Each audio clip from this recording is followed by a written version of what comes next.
Hi book friends, welcome to Biblio Happy Hour, a podcast about bookstores and everything bookish. I'm your host, Victoria Wood. In today's show, we'll be talking to Caitlin Fusco, and she is the founder of the Book and Wine Club. Caitlin and I will be discussing everything books, we'll be talking about her book club, the book community, and so much more. Today's episode is brought to you by Biblio Finder, a new online directory for independent bookstores. Biblio Finder allows users to find independent bookstores worldwide based on your current or planned location. If you love the show and what we're doing over on Biblio Finder and you want to help us support local independent bookstores, visit our Patreon page at patreon.com/bibliofinder. When you become a patron, you're helping us to list, advertise, and promote local independent bookstores worldwide. You'll also get perks such as access to our full podcast episodes, behind-the-scenes content, an opportunity to send in questions, get discount codes, shoutouts, plus more. That's patreon.com/bibliofinder.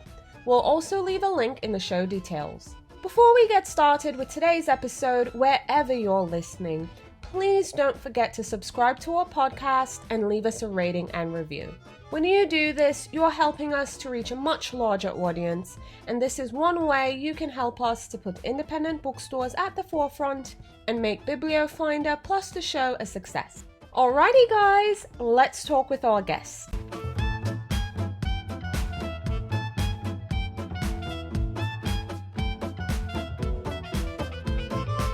Caitlin, thank you so much for coming on Biblio Happy Hour and welcome. Thank you for having me. I'm excited. We're so happy to have you here.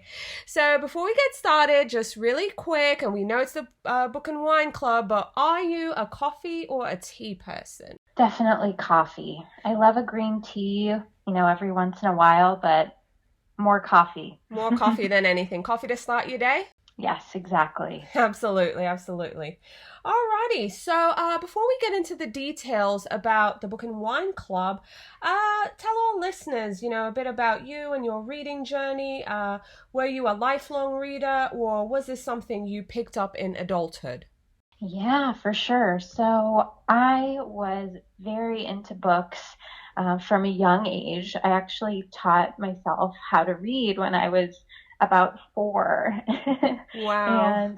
And I used to collect books, and I used to write down every single book that I finished, and I would hang the name of it on my wall. So I kind of had this shrine as a child to all of the books that I had read.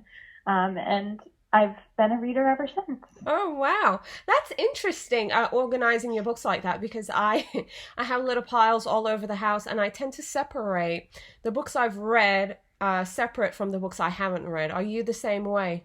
That's actually a smart way to do it. I haven't done that. I just have this giant bookshelf that is kind of exploding right now. I think I need to get a second one to fit everything that I'm reading. I think all bookworms have that same dilemma. We always need more shelving and more space, and before you know it, books are in your closet. Yeah, I dream that someday I'll have my own library, but until then, I'll deal with my little bookshelf. Absolutely. I completely understand.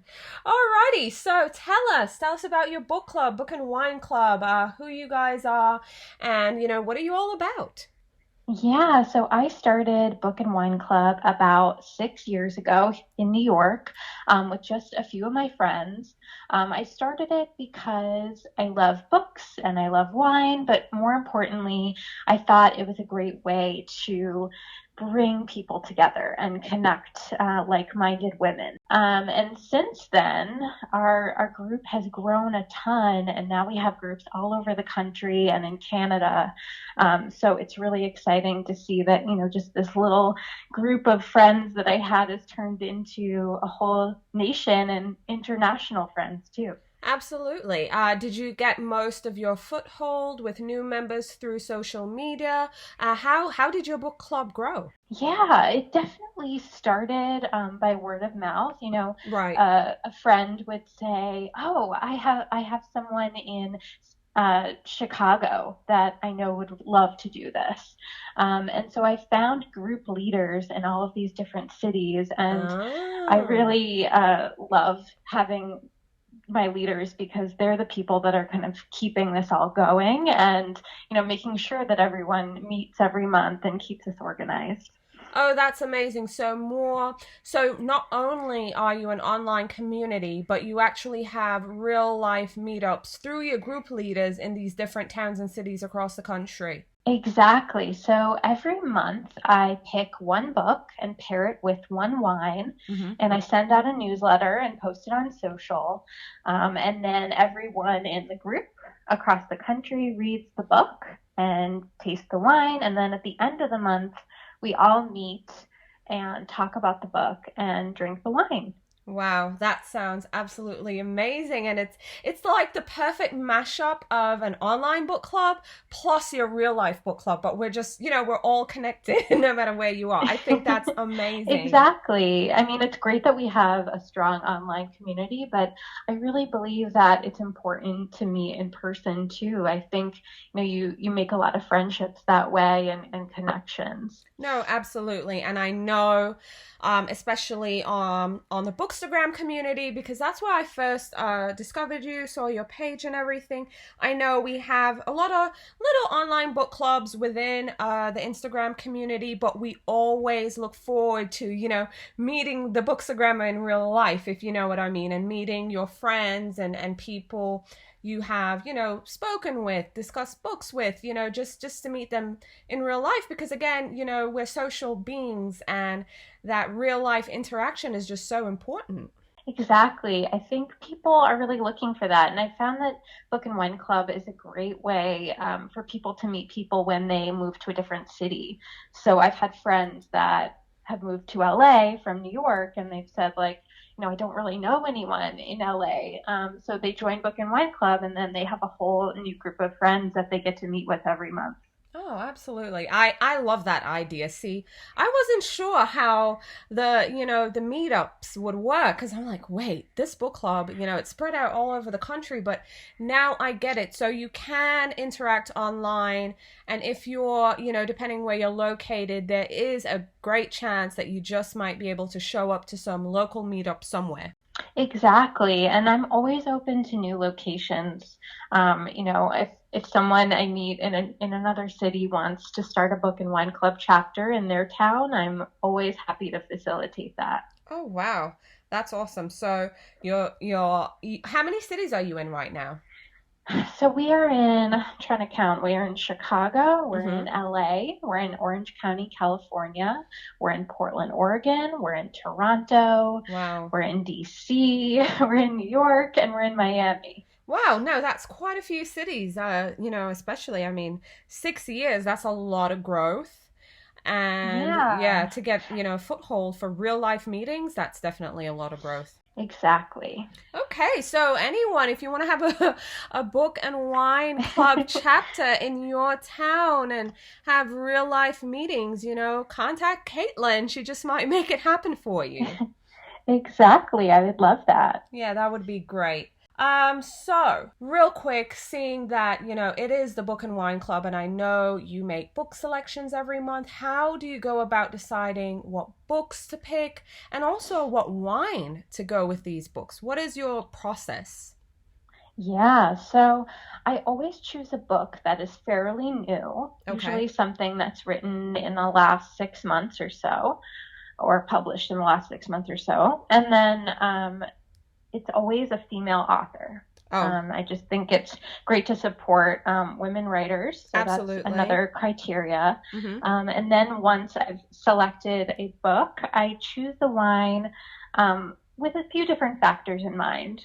One is the time of year. So, typically I'm going to choose white wines or rosé, something like that in the summer, and then, more full-bodied red wines in the winter. Um, but then also, something that's connected with the book that we're reading. So it might be a wine that mimics the writing style or a place mentioned in the book. So, for example, we read The Nanny, which is a thriller, kind of a creepy mystery thriller story, and we paired that with what I call bloody reds, as in Oh. reds that I know reds that kind of have a minerally sanguine quality. So something, it could be something like that, or it could be, pairing a book that takes place in France with a French uh, white wine. So you never know. Wow, no, that sounds amazing. I like the thought process that goes into it. And I absolutely love the fact that your book club supports female authors and writers and, making that a focus because that's also very important. And it's also good that, you're also selecting new books because, we always like to read what's new and, what's buzzy right now. So, that's definitely great, and it's just good to know. But on the wine note, because I'm getting really curious now, there's so many wines out there. I mean, I books know. too. How it's just my God, how do you narrow it all down? Is it hard, or do you enjoy um, it? You know what? I think I try to pick something that I want people to try wines that maybe they haven't tried before or have Yes.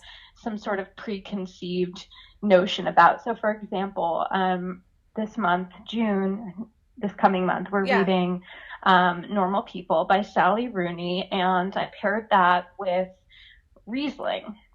And I think a lot of people have this idea of Riesling as being super sweet and a wine that they don't like. So my process here is thinking, okay, let's choose a wine that is kind of unexpected that people might end up liking, just because they haven't tried one that fits their palate. Of So course. I'm hoping that I can change some people's minds about Riesling, which is actually typically made in a very dry style. Okay, but I like it. So not only are you opening minds towards, reading different books, but you're also opening their wine tasting palette and, giving them something new to try or change some preconceived notions, like you mentioned, that they might already have. So I like it. It sounds adventurous, really. It's like you're going on an adventure with a book, but also with a nice bottle of wine. So I'm loving it. Yeah, yeah, exactly. Wine can be intimidating. There's, like you said, a lot of different wines out there, and I think a lot of people, when they buy wine, they're a little bit confused about, what they like and what they should purchase because there's just a lot of options. So I think this way, you get to try new wines. So when you go into a wine shop in the future, you can feel a little bit more confident about what you're buying. Okay, okay. So, on that note, we're going to shake things up a bit with some quick fire questions. And I will say that I made an effort to throw in some, either or when it comes to wine. So, first up, do you prefer red wine or white wine? Ooh, that's hard. I think it's dependent on the time of year and what I'm eating. I will say I typically will drink red, but if it's a hot summer day, I'm gonna go for white. Okay. Would you go for a Chardonnay or would you go for a Sauvignon Blanc? I love Chardonnay from the Burgundy region of France. I think a Mm-hmm. lot of people think that Chardonnay is buttery, like, the California style Chardonnay, and Chardonnay from France is not like that. So that's my favorite. Oh, okay. Pinot Noir or Cabernet? Pinot Noir. Oh, okay. That was good. And the only two I have left is what's this now? Merlot or that Riesling. Yeah, we were just talking about that. Yeah, I'm gonna say Riesling just because it's, wine of the month. Absolutely. I like that. I like that. Okay, so in the book department with the quick fire, do you prefer fiction or nonfiction? Fiction. Okay. Short stories or poetry? Short stories. Yay! I love short stories. Okay, are you a morning reader or a night owl? Morning. Okay. Pizza or tacos? We just went in a totally different direction. I'm I gonna say know. tacos. Okay. Life on the beach or life in the mountains? Well, I have a place in the mountains in the Catskills that I like to go to, so I'm gonna say mountains. Yay. Okay, that sounds good. And last one is seasonal. Do you prefer spring or autumn? Autumn. Yay. We have a lot in common. Autumn's my favorite. Yeah, me too, me too. Alrighty, so taking things back over to the book department and the book club. Now I want to ask a bit about, how important do you think book clubs are in the overall book community? Like, one, of course, how important they are, but also what kind of influence do you think book clubs have on reading? Yeah, no, I think the book clubs are very important to the reading community. I've seen, meeting monthly about the books that my book club is reading. When I talk to different people about a book, I feel like I see a different side of the book. I learn about a different perspective, and it's interesting how people can read the same exact book and have totally different opinions and catch totally different things about the story. So I think it's nice because you're not reading a book in a vacuum, by yourself. You're sharing it with other people and learning about other people's perspectives. So, back to your reading preferences. What is your go-to reading genre? Like, what book would you pick up for yourself in a heartbeat? Yeah, I mean, I love literary fiction. Um, I always try to keep an eye on kind of the newest uh, book that people are talking about on Instagram. Right, right. But I also love a memoir from time to time. Like we just read Ruth Howell's "Save Me the Plums." Oh, wow. So she was the editor in chief of Gourmet, and she just Yes. wrote this amazing memoir with recipes kind of interwoven in the story. So it was nice to Wow. mix it up and do a memoir. No, that sounds interesting, and I think I actually might put that on my list. It sounds good. I like recipes, so Yeah, it sounds me too. good. Yeah, yeah. So that sounds great. Are you reading anything right now? I know you have the book club pick for the month of May, which is we're talking now in May, but you have June coming up. But are you reading anything in between your book club picks? Yeah, so I actually just passed my advanced sommelier program. So Ah, I've been congratulations. I've been reading wine textbooks nonstop for the past few months. Okay, okay. How was it though? Is this something you wanted to do? How was the whole process, getting your certification? Yeah, it was something that I've always had an interest in wine, obviously, with my book and wine club, but Yes. I wanted to learn about it in a more serious way. So I started taking classes a couple years ago, and um, it was really, really hard. Wow. My test was a blind tasting test, so Oh being my able God. to name the six wines that were part of the exam without really doing anything but just tasting it. And Jeez. then, of course, the written side of it is a lot of history and geography.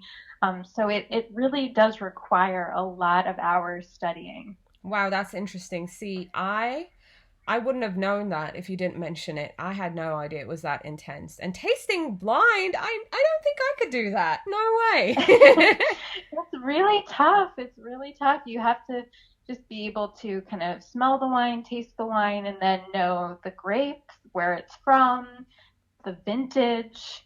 So it's very challenging. I'm glad I got through it. Full-blown congratulations are in order. That's amazing. Thank you. Are you looking forward to any books this year? Seeing that now you've gotten most of your wine reading out of the way. Yeah, I'm always receiving different books from different publishers as kind of Okay. advanced reading Yes. copies. So it's exciting to kind of see what's coming down the pipeline in the next couple years. I think there's kind of been this trend of these thrillers, kind of like Gone Girl. I think that was one of the first ones that people really latched onto. So Yes. I'm kind of excited to see like what the next can't put it down thriller is. Oh, absolutely. I love a good summer thriller, and it's the season. It's coming upon us. It So is. I'm excited to see too. Yeah, I'm excited to see what's new for sure. In terms of the book club and kind of wrapping things up a little bit, if someone out there is listening and, they're interested in starting their own book club, in their own niche or whatever it is that they want to do, what would your best advice be to someone wanting to start a book club? Yeah, I think it's about consistency. I think the reason that my book club has been able to grow and expand has been, I'm very adamant about making sure that our group gets together every month and, meets and talks about the book. And I think sometimes book clubs disintegrate, not because people didn't enjoy them, but just because, people are busy. So I make book club a priority for me and making sure that we all get together. And that's really why we're still going after 6 years. Absolutely. So consistency is key and making it a priority. Exactly. Okay. So where do you see Book and Wine Club in the next few years? I'm not going to give you too long a projection. Let's say maybe 3-5 years max. Where do you see Book and Wine Club? Yeah. I mean, I would love to be in even more cities in the US as well as outside the US. So if anyone's interested in starting a book wine club group in their town, feel free to reach out. I also want to expand our subscription box so that people can also receive the wine of the month. So right now, the subscription box, you get, the book and a wine accessory. So it might be a wine opener or a wine tote bag. But I hope that we can eventually get the wine of the month in the box as well. Right, for sure. I mean, that sounds like a brilliant plan for the next few years. Absolutely.